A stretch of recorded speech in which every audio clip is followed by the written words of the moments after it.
Welcome to Oncology Nursing Update, Bispecific Antibodies in the Management of Patients with Multiple Myeloma.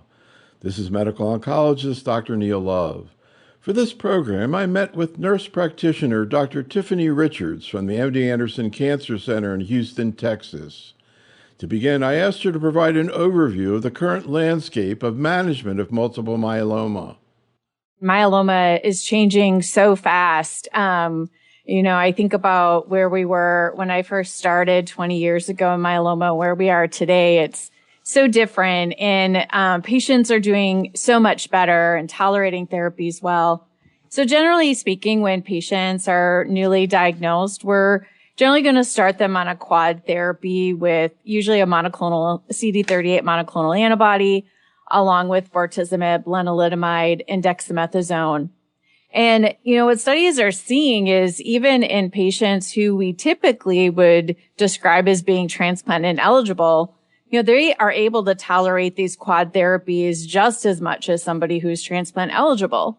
And so I think we're almost moving away from this concept of like transplant eligible versus ineligible and kind of really just looking at patients as a whole and really looking at frailty. And the frailty can just may just require dose reductions. It doesn't mean that they're not eligible to receive a quad therapy, right? But adjusting the doses based on the patient that's in front of you. And I also think when we think about frailty, we have to look at why is the patient frail, right? Is it because of their disease? And then by treating the disease, we can get their disease under control and we're going to improve their performance status. And so I think there's a lot more caveats now for patients with myeloma. And just not putting them into these two subgroups, these two groups of patients. So, just maybe to elaborate a little bit more on that, because I think, really, I think the field of myeloma has really led the way in terms of dealing with the elderly. Mm-hmm. And I think when as you say, in the past, I think myeloma was one of the first groups to even bring this up. It sort of came up in the context of would they be considered for an autologous transplant? But then as time went on, we started to get some of these newer therapies, and people started to look less so much, not just at the patient's age, although, 90, 95 can be something to think about, but really their comorbidities, or you put it under the sort of heading of frailty, but sort of, a patient who's old and kind of feels it and looks it versus a patient who might be old in age, but really is doing very well. What are some of the things you do to try, there's some, geriatric evaluations and all, there's the eyeball test, but basically right now, what are some of the key things you look at when you're trying to figure out whether maybe a person, they may not even be that old, but whether you would consider frail?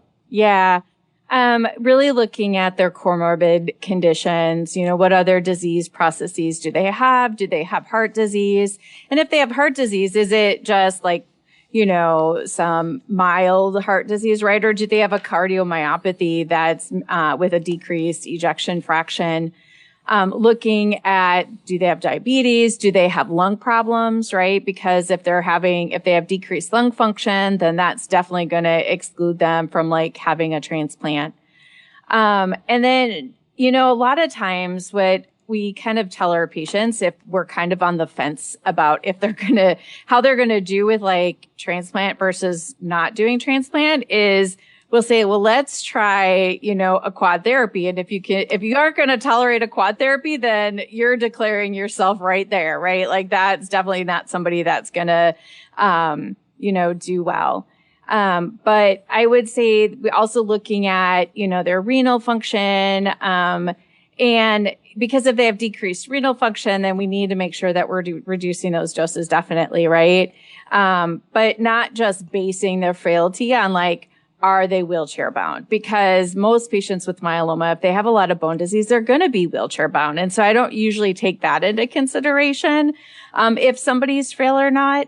And I think having been a nurse now for almost 30 years, I think you kind of get a sense on how you think patients are going to do, right? Like there are some patients I'll look at and I'm like, I don't have anything concrete right here to put my finger on to say like, don't think they're going to do well. But there's, I think this inherent like just taking over, just looking at them as a person and, how you think they're going to do. But usually we use their comorbid conditions, what lung problems, if they have lung problems, heart problems, things like that to make that decision. So again, just to sort of provide an update, because we have seen data now coming out with autologous transplant, high doses of chemotherapy with patients who've already been initially treated, as you say, often with a quad regimen. Lenalidomide, bortezomib, dexamethasone has been out there quite a while, but now we have these anti-CD38 antibodies, isatuximab and daratumumab. Where do we stand nowadays? There was a big study presented a couple of years ago looking at transplant. It seems like still younger patients who can tolerate that are still getting it. For the patient who's, under 75 or, 65 and, in good condition, generally at MD Anderson, are they going for transplant? Are they being offered, the option to hold off on transplant? And how do you think that compares to the rest of the country at this point? Yeah, I would say that, if they have high risk disease, I think though that's a patient we're definitely going to send on to transplant. For those patients who are standard risk, really having that discussion, talking to them about the data, looking at, giving them 4 cycles of therapy and then looking for minimal residual disease. Because if they're negative, then that may be somebody that we could potentially defer, because we know that those patients who get MRD negative do just as well as those patients who went to transplant and got MRD negative, right? And so that's kind of some of the nuances to that. And then having that discussion with patients, some patients are like, if I'm MRD negative, I want to collect my cells and then I just want to continue on, and maybe avoid transplant right now, but maybe that's something that they want to revisit later. And so really I think the MRD is really kind of becoming more, into play for the patients who are newly diagnosed or who are on maintenance therapy now. And of course, MRD is minimal residual disease, where you really can find very, very, very tiny amounts of myeloma there, as you said, with a great prognosis. What about the choice of anti-CD38 antibody? You have isatuximab and daratumumab. I guess daratumumab at this point has the sub-Q availability, but in clinical practice, how is it determined which one of these might be used in first line? Yeah, I would say at our center, we generally go with daratumumab initially. Right now, that may change if we get a sub-Q formulation of isatuximab. There was a paper released recently on that.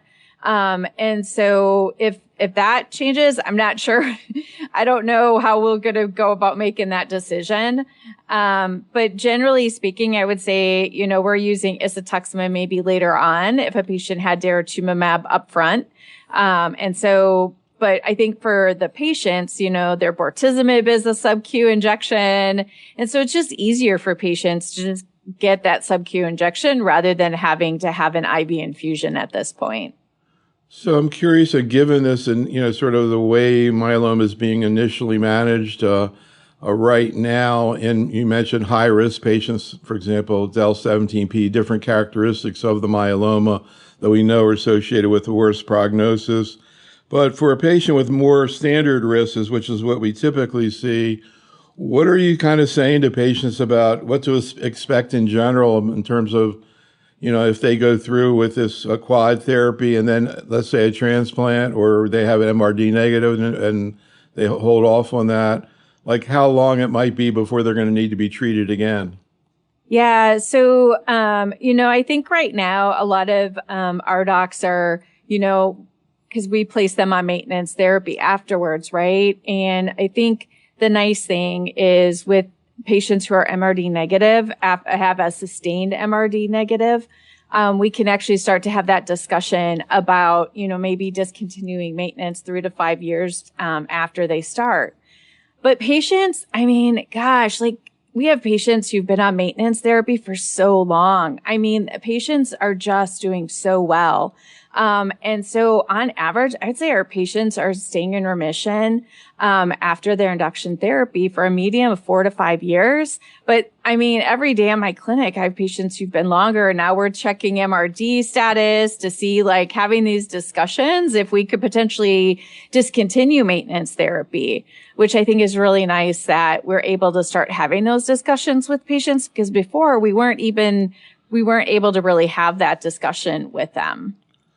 So today we're going to focus again on bispecific antibodies, but also we'll talk about another form of what I guess in general is thought to be immunotherapy, being CAR T therapy, which right now these therapies are being in the relapse setting. I'm not even sure, I don't remember exactly what was going on 5 years ago, but if you project a patient 5 years from now, who knows what they may have. But right now, if they've already been treated in the past and are down the road a little bit and then have a relapse, they're going to have these as options.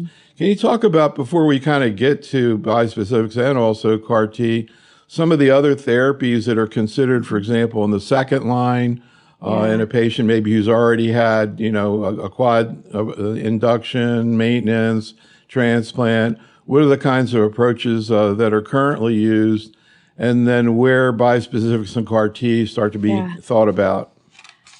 So one thing is, we have our BCL2 inhibitors, venetoclax. So for patients who have a translocation 1114, we might introduce that at that point just because it's so targeted and you want patients to have the opportunity to have that drug. We also will use carfilzomib, you bringing in pomalidomide.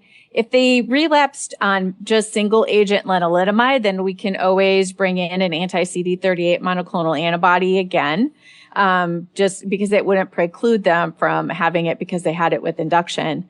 But also, we do have an approval for CAR T at second line. And so that can come into that discussion as well.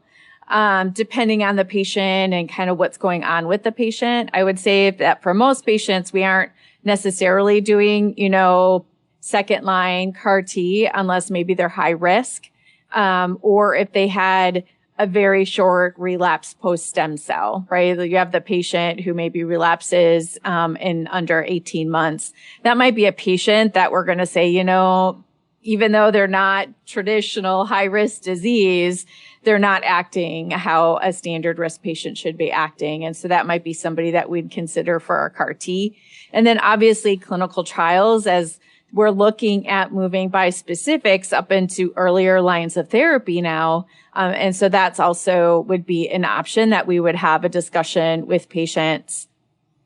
And I guess another thing that we'll get into at some point is, what comes first? If you have a patient who might be considered for CAR T and they might be considered for bispecifics, how do you decide what comes first? I think CAR T maybe is thought to be a little tougher on the patient, so maybe we're talking about different patient populations. But can you talk a little bit about sort of your vision of how CAR T works and what patients actually go through when they get CAR T therapy? Yeah. So for CAR T cell therapy, we'll start with collecting the patient's T cells. And then those are sent off to the manufacturer where they utilize, a viral vector to manipulate, the T cells to then go after the myeloma cells. The patients will then, receive leukodepleting chemotherapy because we want to make the patient's own lymphocytes, be suppressed. And then we give those T cells. And I always explain to patients, like particularly if they've already had a stem cell, I say, how you got your stem cells back? It's a similar process to that. And then it's really just a waiting game and monitoring, looking for cytokine release syndrome, looking for any signs and symptoms of neurotoxicity. And so for some patients, we'll do everything in the hospital. For some patients, we can actually start it outpatient and then admit them. And then for other patients, we can potentially keep them outpatient. We have some trials where patients are being kept outpatient, as long as they don't experience any, cytokine release syndrome or neurotoxicity, symptoms. And so that's really how the process of CAR T cell works. As far as how we go about selecting our patients, there was a study presented at ASH that really looked at patients who were over the age of, who are older versus those who are younger. And so age has really come into play for us. It's more, again, kind of looking at their comorbid conditions, how active they are. And so really looking at that individual patient rather than just saying, oh, because you're 80, you can't have a CAR T cell therapy. Because, gosh, we see patients who are over the age of 80 who are in better shape than some of our younger patients are, right? And so really not taking that age as a factor and really looking at their heart function, their lung function, things like that. Yeah, I think initially when CAR T first came out, because it's sort of a one and done type of procedure, people thought it was kind of going to have similar eligibility to autologous transplant, which involves high dose chemo. But it seems like there are a lot of patients who really were not going to be considered for an autologous transplant who might be considered for CAR T. Yeah, definitely. I think, we've had patients where I don't think I would have considered doing a stem cell on them.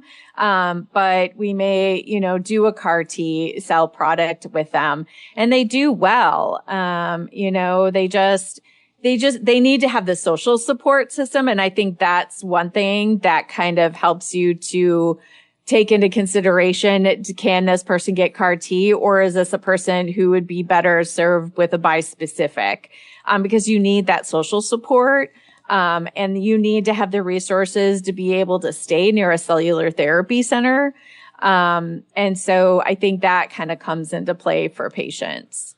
Yeah, one of the reasons I'm starting out with CAR T is seemed to come first before the bispecifics. And so we started to learn about, immunotherapy, cell-based therapy for CAR T. And then a lot of those lessons seem to apply with the bispecifics, particularly as it relates to side effects and toxicity.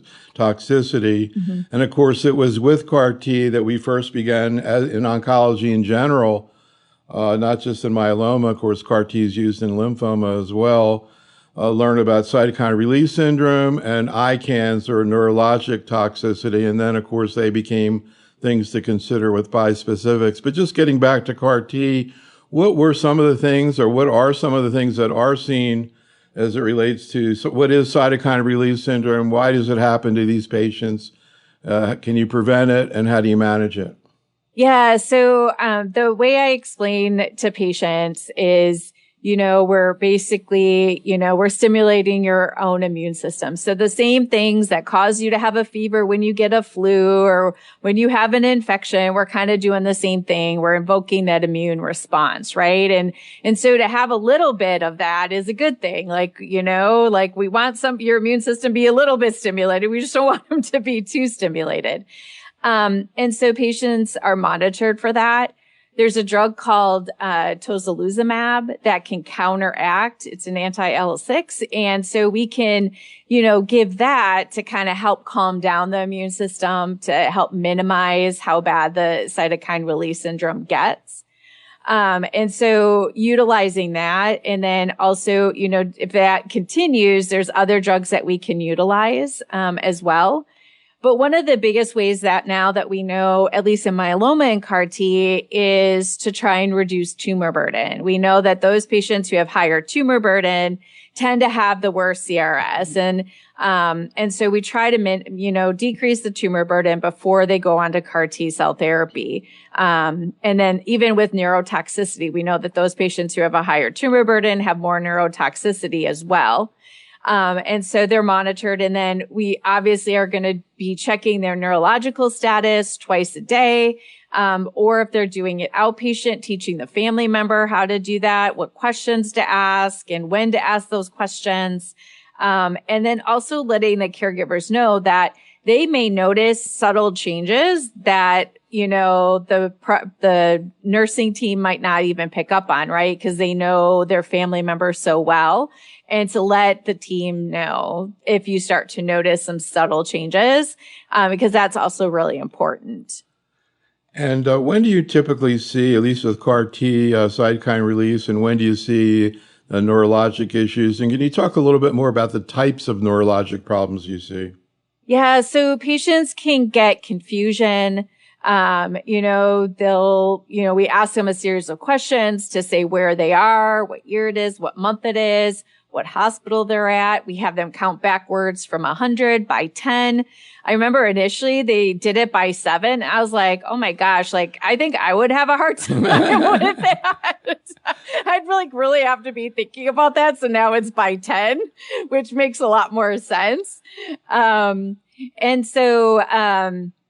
We ask them those questions. And then also, they can, worst case scenario, if we're going into a grade 4, they can get, grade 3, grade 4, they can get cerebral edema.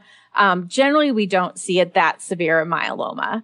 But they can get this altered mental status, where they're only, oriented times 1 or 2. They're not able to write a sentence anymore. And so those are really going to be the clues that we're looking at for neurotoxicity. So those are kind of the acute. With cilta-cel, we can see a late onset neurotoxicity where we can see some movement disorders. We can see, facial palsies. And so patients need to be aware of that when they're getting that product. So, taking those things sort of as a little bit of back, I guess the other thing about CAR T is like transplant, it's generally done just once. Mm-hmm. And then if the patient has a great response, which a lot of patients will, the patient's not going to be on any therapy for a while. Mm-hmm. And a lot of these people have already had a lot of therapies. So anything you want to say about the sort of one and done thing about CAR T and how patients respond to being off all therapy? Yeah. It's really amazing to see. Like, never would I have thought that somebody who's had so many lines of therapy, 8, 9, 10 lines of therapy would be able to be off therapy. And that's like an incredible gift for patients, right? Because they've been on chronic therapy for such a long time. And so to see patients like getting back to like, feeling good and having a lot of energy and getting back to this great, quality of life again is really amazing. And so I think it's really been, such a gift, for patients. But also to see like these remission durations for patients who are pentarefractory. We used to say that patients who are pentarefractory, their median survival was like less than 6 months. And now they're getting, they can get a CAR T cell product and, it can last 1, 2, 3 years, right? And so it's really been amazing to see. And I'm always, make sure that patients understand that while the CAR T cell product is one and done, that there's other things that they still have to take. They have to, be on their PJP prophylaxis and their IVIG and things like that.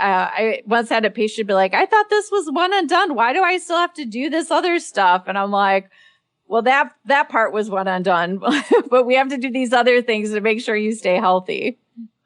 So any reason to think, lymphoma, particularly diffuse large B cell, but even beyond that, we see prolonged complete responses. People are thinking maybe these, we need more follow-up, but maybe some of these people are cured, as happens with, for example, diffuse large B cell. What about in myeloma? I think there was a hope that was going to happen. It kind of seems like with time, we're seeing eventually a lot of these people, or maybe most of them, are having progression. Yeah, they are. But, I think it'll be interesting, I think, to see, like what you said, in the next 5 years, what happens as we're moving, CAR T sooner and earlier lines of therapy to see, if maybe that is going to be, maybe we'll get closer to a cure.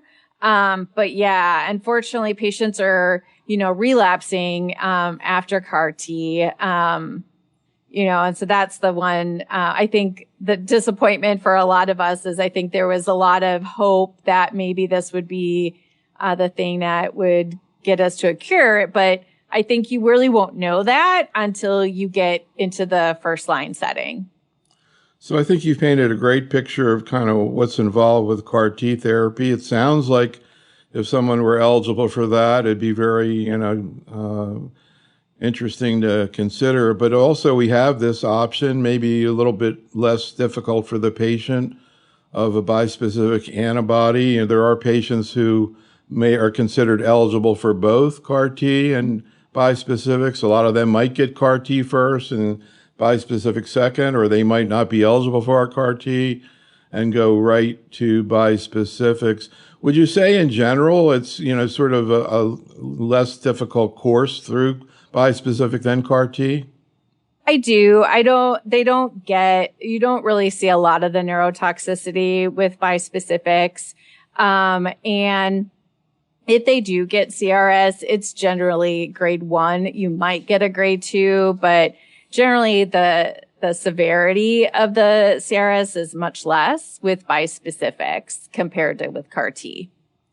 So I'm curious how you think through the mechanism of how bispecifics work, what they are, how you explain it to patients. I just saw a cute little cartoon. I don't know if you know Dr. Lunning, Matt Lunning from lymphoma fame, but I saw a cartoon he did of Lady and the Tramp, sharing spaghetti as an way. I know you like those kind of analogies of how a bispecific works, but what's your vision and how you try to explain to a patient sort of what bispecific is and why it's different than CAR T? Yeah. So when I explain bispecifics to patients, I explain to them that, on the surface of your cells, you have these receptors that help to differentiate the cells from one another. And how this drug works is it's going to bind to this receptor on the surface of there's a receptor on the myeloma cell and there's a receptor on the T cell. And that it will bind to the receptor of the T cell, and it binds to the receptor on the myeloma cell, and it causes the T cells then to, go after the myeloma cells. And I think because like most patients have already had a monoclonal antibody, like they kind of understand that. And I always explain, because for some patients, they want to do CAR T right away, or like they're CAR T, but it may be that their disease is not at a place to get them through to CAR T, right? So that we need to kind of think about doing a bispecific now. And so I say, it's kind of a similar process, not exactly, but you're still utilizing those T cells to engage with the myeloma cells and to go after the myeloma cells. And so then they're like, oh, okay. Like, they kind of understand that a little bit better. But I think it is hard because I think a lot of patients are just like, I got to get to CAR T. Right. And it's like, but if your disease has an aggressive relapse, you have to be off therapy before you get the CAR T. And then you have to be off therapy, like before you actually get the infusion. And then there's the question of, well, will you have enough T cells to even make the CAR T cell product? That we actually are going through that right now with a patient who he's undergone 2 collections now for CAR T. And he's still not quite yet to having enough cells to go to get the infusion yet. And so we're going to try a third time collecting. And so you run into that problem too. And so for some patients, the bispecific is a nice option. And not to mention, you see some pretty good responses with bispecifics. I'm not sure how it's going to really play out in the long run because some of these patients seem to do as well as with CAR T. We'll kind of get into that more maybe with your patients. What about the risk of infection? You mentioned that even though patients maybe finish the CAR T, they might have to get other therapies, and in some cases preventing, and in other cases they actually develop infections. What kind of prevention maneuvers need to be thought about with bispecifics? And is that the same as roughly as with CAR T? What do you do about vaccination, IVIG? Can you kind of compare again bispecifics and CAR T? Yeah. So regardless if you're doing CAR T or bispecifics, you're going to be on IVIG. And particularly if your IgG level is less than 400. But in those patients who are an IgG myeloma, I always tell, nurses and nurse practitioners and PAs that you really need to look at the IgG subclass levels, because if somebody has an M protein of like 1.2 and their, IgG level is 1200, most of that IgG is not going to be actually functional IgG, right? It's all because of the myeloma. And so not to just go by the IgG level. And that's a little bit of a difference between myeloma and lymphomas. They don't necessarily have to worry about that piece. But you're going to be on prophylaxis, like shingles prophylaxis, and then PJP prophylaxis. So for CAR T, you're going to be on it for PJP prophylaxis for at least a year. For bispecifics, you stay on it till 6 months post your last dose of bispecifics. And, for myeloma patients, they start off already at a high risk of infection, right? We know that the number one cause of death in myeloma patients is infection. And so we have to be really cautious and make sure that patients are aware of that risk. For CAR T, we generally are now revaccinating patients similar to what we would do after stem cell transplant. And so giving them all their baby shots again. And then making sure they're getting their RSV and, their shingles vaccine as well and their flu shot. And so those are some of the strategies that we're utilizing. And then obviously if they get neutropenic, to add on some prophylactic antibiotics if they're having a prolonged neutropenia. So I want to get into some of your cases and get a little more granularity about what people with bispecifics go through. But first, seems like every part of oncology, when you see a new type of therapy, is not just one drug. There's 3 or 4, In breast cancer, you have 3 CDK inhibitors and 3 oral SERDs. And, a lot of times these are not compared directly. And so we end up with several approved agents or about to be approved agents. And people are trying to figure out which one is better. Of course, it's better to have any one of these better than not anything, but then you want to get the best type of drug or specific drug. How do you view the available bispecifics right now when you compare them? Some of them work differently. They have different, some are sub-Q. Can you kind of provide sort of a broad overview of the different types of bispecifics for for myeloma that are currently available? And then how, if you have a choice, you theoretically would make that choice? Yeah, so we have 2 different classes. So one that targets BCMA or B cell maturation antigen, or that targets GPRC5D. And so if I have a patient who I think could be a CAR T cell candidate in the future, then I would typically maybe not choose a BCMA bispecific because that's the same receptor that CAR T cell is targeting. And instead, I may go with talquetamab that targets GPRC5D. And so that's one, that's going to be the first differentiation. If I don't think that a patient is going to be a candidate for CAR T, then I would be looking at one of the BCMA, either teclistamab or elranatamab. And I think a lot of places, they may have it one on formulary versus the other. And so, unfortunately, like you said, we haven't had a head-to-head between, teclistamab and elranatamab to really tell us which one is better. With elranatamab, it is a shorter hospitalization. And so that can play a role into it because you're trying to minimize the time that the patient has to be admitted to the hospital. But, as we're starting to look at, there's centers that are now moving to all outpatient dosing of their bispecifics. We're trying to move to that at MD Anderson, but haven't quite got there yet. But if a center has the infrastructure for that, I'm not sure exactly how, other centers are deciding. But we will generally go with either teclistamab or elranatamab. And there's a little bit more of a tendency to go towards elranatamab just because of the shorter hospitalization stay for patients. And I know there are other agents that maybe aren't approved, but there's been a lot of research done on them. One is linvoseltamab. I don't know if you're aware of any others or you have any experience with linvo.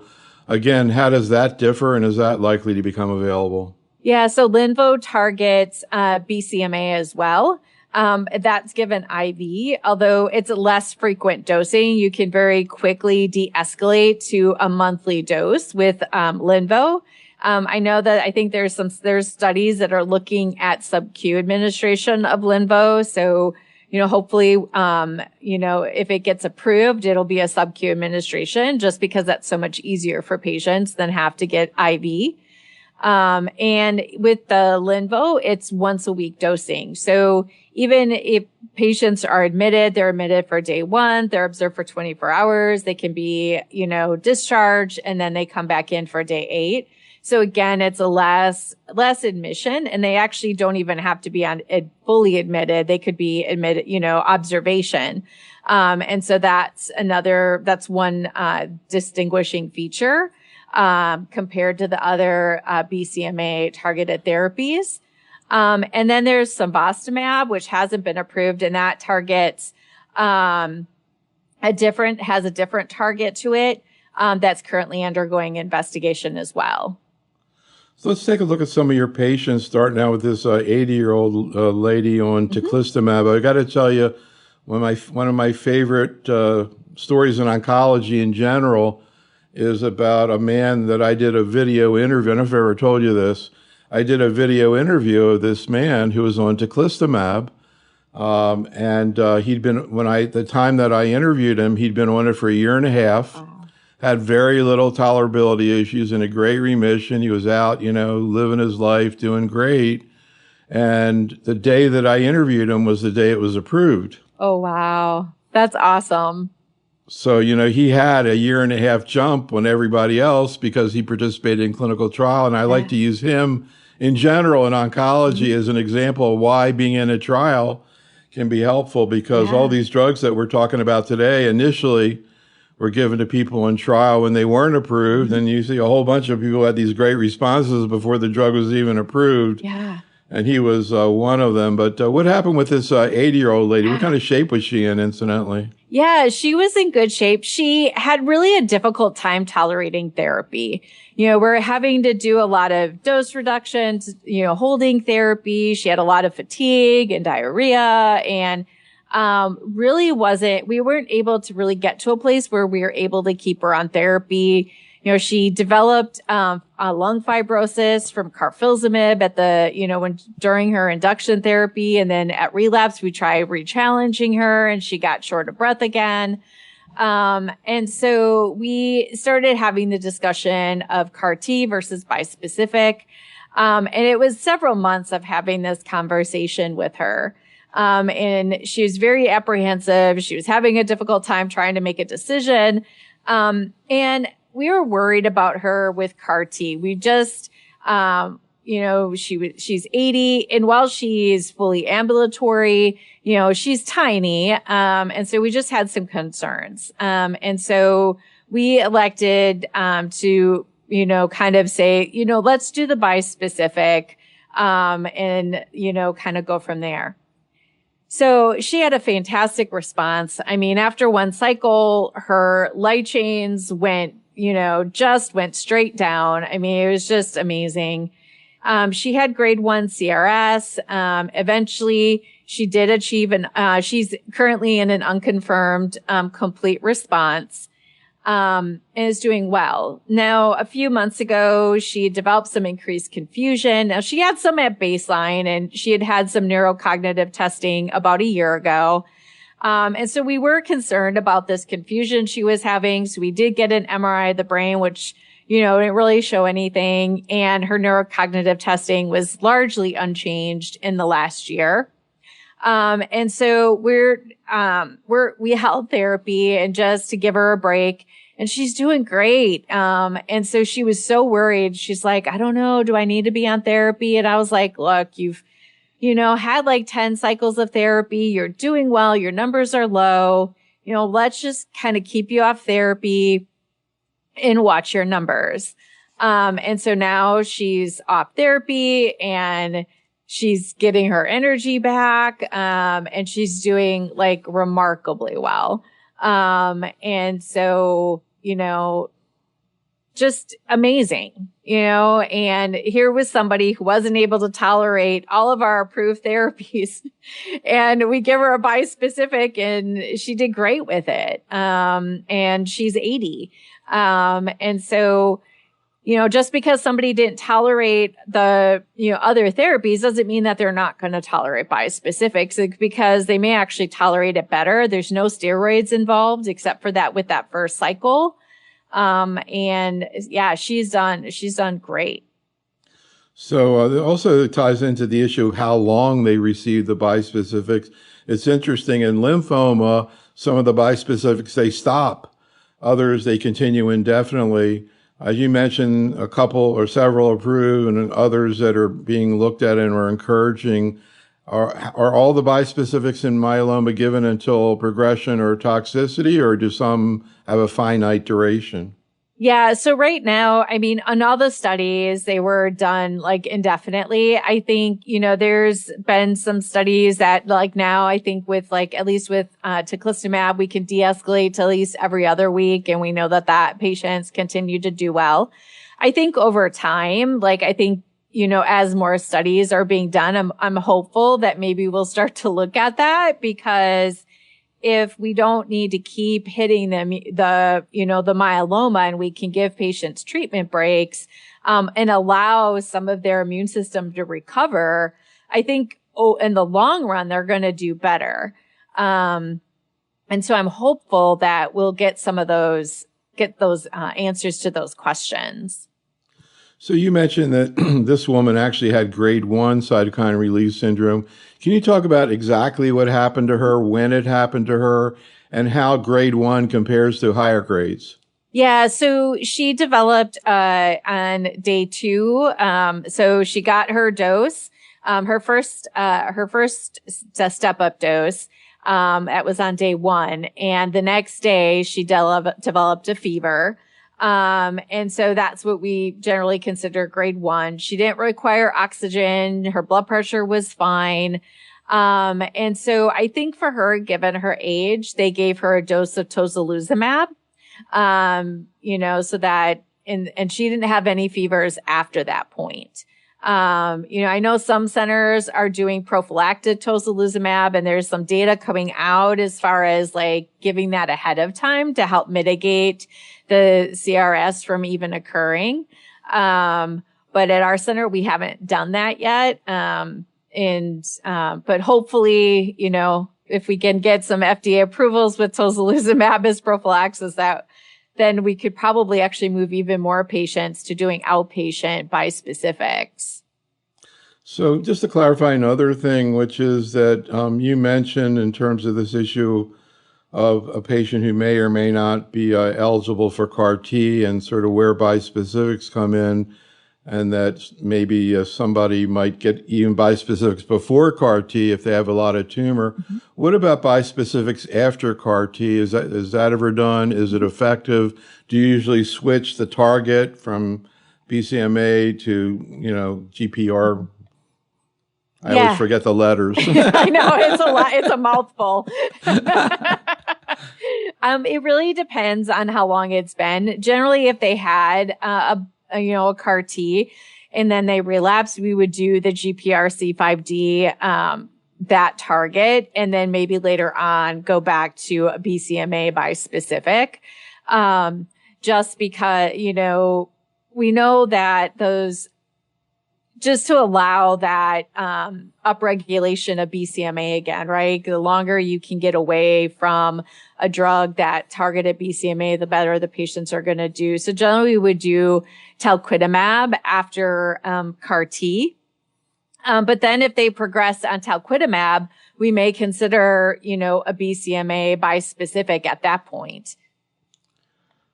So actually, let me go, before we get into talquetamab, let's stay on BCMA for a moment and hear about your 73-year-old patient, a 73-year-old man who got linvoseltamab, I guess on a clinical trial since it's not approved. What happened with this patient? Yeah, so he had standard risk disease. He received induction therapy, and then went on to an autologous stem cell transplant and was placed on maintenance with lenalidomide. So he progressed within 6 months of starting maintenance. So, which was rather, again, like even though he was standard risk, that early relapse after stem cell kind of tells us that maybe this is actually a more aggressive myeloma. So we had a clinical trial where patients were placed on daratumumab, bortezomib, dexamethasone for 4 months, and then they switched to daratumumab, ixazomib, dexamethasone. However, he progressed within 3 to 4 months on the trial. And so he was placed on daratumumab, pomalidomide, and dexamethasone. He progressed, I think it was about 6 to 7 months. And at that time, he had extramedullary disease with a liver mass as well as lymphadenopathy. So he went on a clinical trial with linvoseltamab. He had a great response. He had complete resolution of his extramedullary disease. His blood and urine, he was in a VGPR, and he remained on therapy for 18 months, which is really remarkable for a patient with extramedullary disease. I mean, historically, when patients had extramedullary disease, their median survival was like 3 to 6 months. So here is this guy, he's got a liver mass and lymphadenopathy from his myeloma, was on therapy for 18 months. I mean, it was like amazing. And at that time, he did have recurrence of his extramedullary disease. And so we're trying currently, we're trying to get him into a trial with GPRC5D. He actually underwent collection of his, T cells.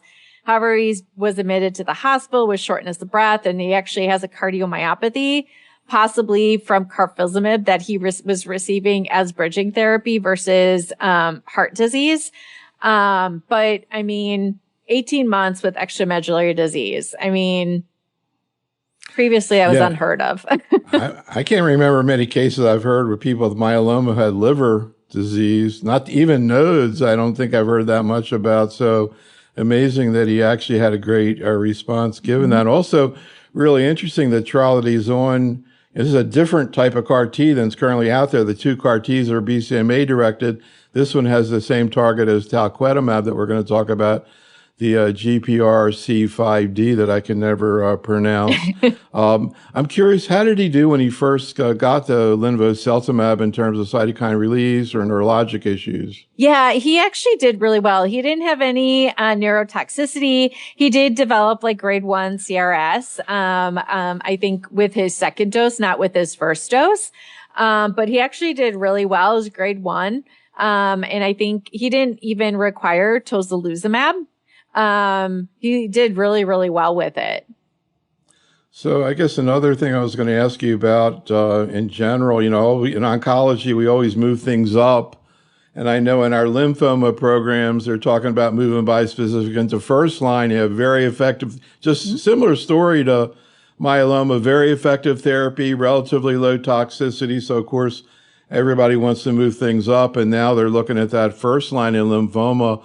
What about trials of bispecifics in myeloma, bringing them in first line? Have you had any trials like that at MD Anderson? Yeah, so we actually have a trial right now for upfront with I think with limbo. And then also, using it at first relapse, usually looking, I think our first relapse ones, early relapses, a combination of teclistamab and talquetamab, so doing a dual target. And so, I think there's just a lot of excitement, with these new, immune therapies. Like, it's incredible. Well, let's talk about, the other bispecific out there that has a different target and different toxicity, a lot pretty interesting. Yeah. Your story with the BCMA bispecifics is kind of, I'm not going to say simple, but once you know CAR T, it's kind of familiar. But now we get into these other targets, as with talquetamab, it's a little bit of a different story.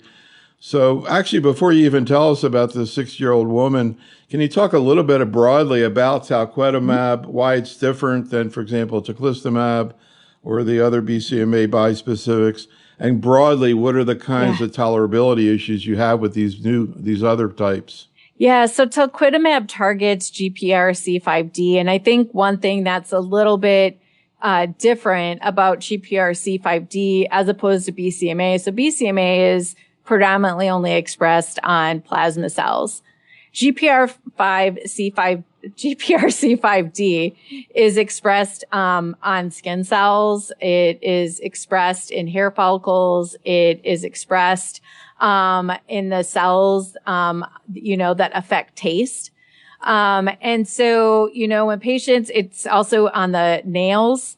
And so when patients get talquetamab, they can have all these other side effects, that you need to be aware of and be very quick to manage. Because obviously if somebody's not able to taste their food well, they're going to start to lose weight, and then that can lead to its own, set of, problems. And so that is one thing that's a little bit different with talquetamab as opposed to the BCMA, bispecifics. And well, let's sort of get a little taste of how this plays out in practice and hear about the 60-year-old woman. What happened with her? Yeah, so she was diagnosed back in 2011 with standard risk of therapy. She basically had gone through like almost all the myeloma therapies. She had extensive disease burden when she got to teclistamab and didn't respond to therapy. She actually had to get nephrostomy tubes because she was having hydronephrosis due to the extramedullary disease. So we had this conversation with her about her goals of care. And so, she said, my goal is to see my first grandchild born. And so then we were like, well, when is the baby supposed to come? So I think this was like in spring.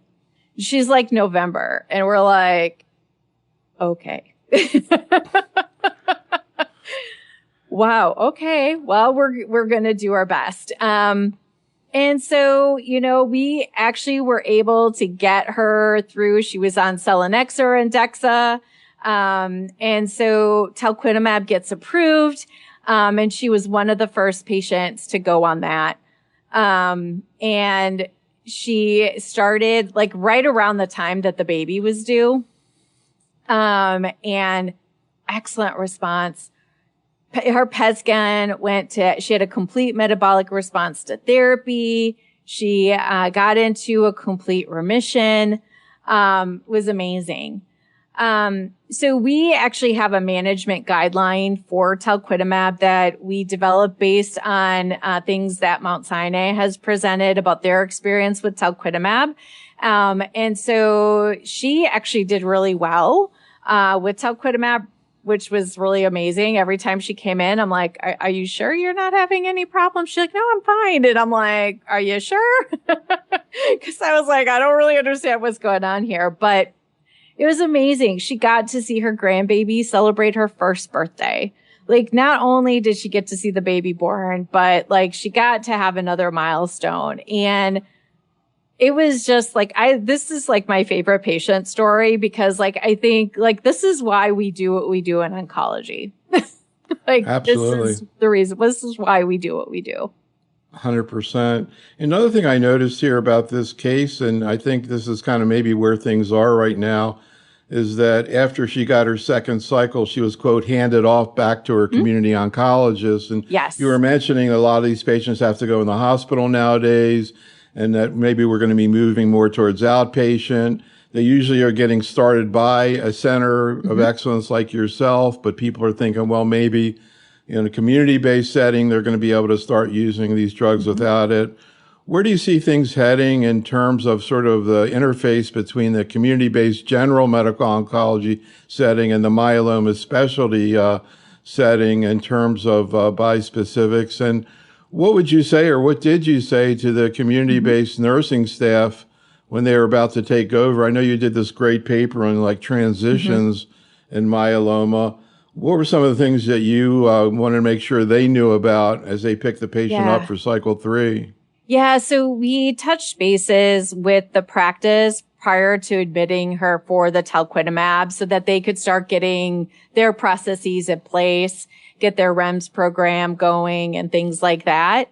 And then prior to, the patient going back to their local oncologist, picking up the phone and calling and having a conversation, I think I talked to the nurse practitioner at the time and had a in-depth conversation, said this is the treatment course. They develop, cytokine release. This is when she is due for her pentamidine. This is when she's due for IVIG. This is what her counts are doing. And making sure that you give that handoff. I kind of equate it, when I talk to nurses of like, when you give a shift report, this is what we need to be doing with these patients. We need to give a report directly, so that the team that's receiving the patient has the opportunity to ask any questions that they may have, and that everybody is on the same page, so that the patient isn't put in the middle, of having to communicate something, to the local team. And so I think it's really, really important. And then we also give them, the last clinic note so that they also have something in writing, to take with them. And that handoff is so crucial, when you're talking about coordinating a patient's care. And I think as bispecifics are going more into the community practices, that's going to be essential, for patients to make sure that collaboration is there. Of course, you have the same issue with CAR T therapy, that they get treated by tertiary center and then they come back to maybe a community-based setting. I thought this paper, optimizing transitions of care in myeloma, multiple myeloma immunotherapy nursing roles, was really interesting. You have all these forms in there that I guess you utilize in this situation. Is this something that's in general getting more attention in oncology in general, or specific to myeloma? I think it's so important. It happens so much in oncology in general, not just myeloma. Yeah. I mean, I think, I don't know if other, tumor types are better at that collaboration. I think in myeloma, we have to get there because our patients are depending on it. Our patients are living longer. Our patients are older. And I think when you have an older population, like you can't rely on the patient to be that communicator, right? Like, somebody who's 80 years old and, they've got, all these other things that are going on for them. And so I think in oncology, we need to get better at doing this, collaboration and this handing off to patients. And as these therapies are going more into community, it's going to benefit the community practice providers if they have somebody that they can pick up the phone and call, right? Like, I mean, I'm happy to troubleshoot anything with a local, nurse or nurse practitioner or PA. Even if it's not my patient, I may not be able to give them advice about the patient, but I can help them to like kind of, think about processes and stuff. And so, and especially when we think about rural America, right? Like, I mean, that's just its own, set of, problems, especially when you're thinking about, there might not be an oncologist there all the time, right? They kind of go in and they're rotating in and out and things like that. And so, to have that collaboration is just so, so important. Yeah, I was really struck by that paper. In fact, I think we're going to talk some about that at ONS in general, because it really makes so much sense to me. I was just flashed. I don't know if you know, but now it's a different kind of bispecific, but it is similar and it causes CRS and all, approved in small cell of the lung. Right. Like they have no background with bispecifics at all there. So these kinds of transitions for, patients are going to start to cross, sort of tumor lines, so to speak, as therapies go. We have TDXD in breast cancer, and now it's being used in all different kinds of tumors. And the docs, a lot of times, they don't know anything about it. They've been isolated from it. So it's all hands on deck. Yeah. Maybe we can finish out with one more case. So you've got a 74-year-old man also who got a bispecific, another patient who got teclistamab. I imagine right now teclistamab is the one that the most patients have gotten. Does that sound right? Yeah, I think because it's been around the longest. Right. And at least at our center, like, we had teclistamab and then we were focused on getting talquetamab up and going. And so like elranatamab kind of took a back seat there for a while.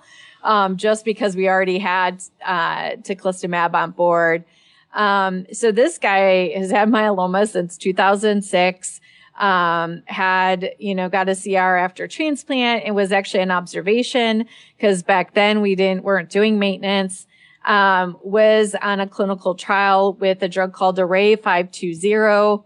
And then relapsed. He's had a total of 15 lines of therapy. Wow. Yeah. He's had AFib. He has a cardiomyopathy, CHF. So we had talked about CAR T versus bispecific. Just because of his history of LGL, we had concerns about CAR T, given that with cilta-cel, there's been, some reports of secondary leukemias. And so we placed him on teclistamab.